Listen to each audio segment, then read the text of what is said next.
¿Qué tal?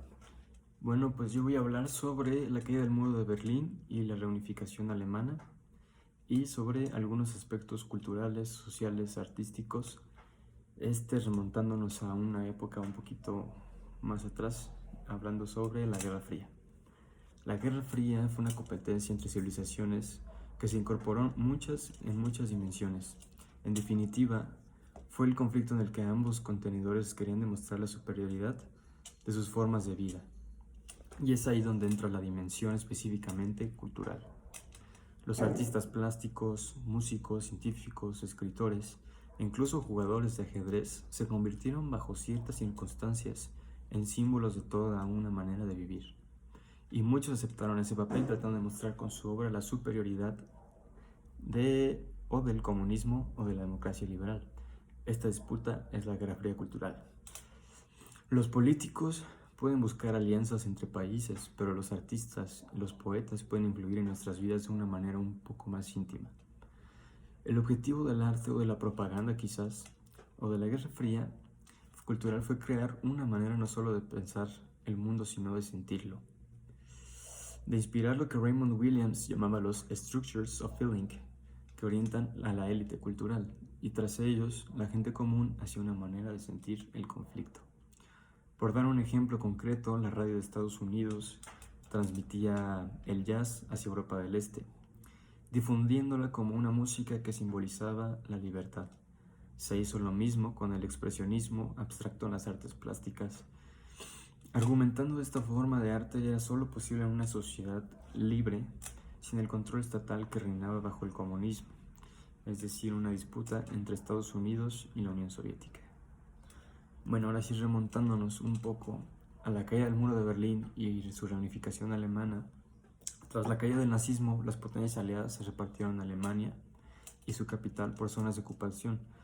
Las potencias occidentales, Francia, Gran Bretaña y Estados Unidos, terminaron fusionando las áreas bajo su control. Se crearon así entidades políticas diferenciadas al este de la República Democrática de Alemania, bajo la tutela de la URSS, y al oeste de la República Federal de Alemania, RFA, controlado por los Estados Unidos, Gran Bretaña y Francia. El sector occidental de Berlín, en manos de Estados Unidos, Gran Bretaña y Francia, quedó rodeada en medio de la RDA. Desde su construcción, el 13 de agosto de 1961, el muro de Berlín se convirtió en un símbolo de la división europea. El muro de Berlín se levantó para evitar el constante éxodo de ciudadanos de la Alemania del Este que buscaban una vida mejor en el oeste. El 9 de noviembre de 1989, finalmente este muro fue derribado, provocando el colapso del bloque comunista, y culminaría en 1991 con la desintegración de la Unión Soviética. No obstante, en aquel momento, la reunificación alemana todavía tendría que vencer algunas reticencias por parte de los socios europeos. La mayoría de líderes europeos de la época todavía tenían presentes los peores años de la historia contemporánea europea. Finalmente, la integración de la RDA dentro de la RFA se hizo efectiva el 3 de octubre de 1990.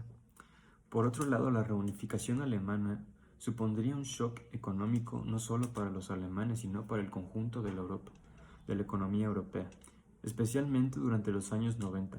Estos fueron algunos de los efectos producidos por el proceso de reunificación. El primero, la privatización de empresas de titularidad pública y reconversión industrial en la Alemania del Este, con lo que aumentó el desempleo. Constantes transferencias financieras hacia la antigua RDA, tanto de la propia RDA como fondos de la Unión Europea. Teniendo en cuenta la gran disparidad que existía entre las economías de las dos Alemanias, la práctica equiparación del valor de las divisas de ambos países marcó alemán del este con el oeste, supuso un duro golpe en la estabilidad monetaria de la Unión Europea. Como consecuencia de todo esto, se produjeron fuertes devaluaciones en algunas divisas europeas. Y eso es todo por mi parte, muchas gracias.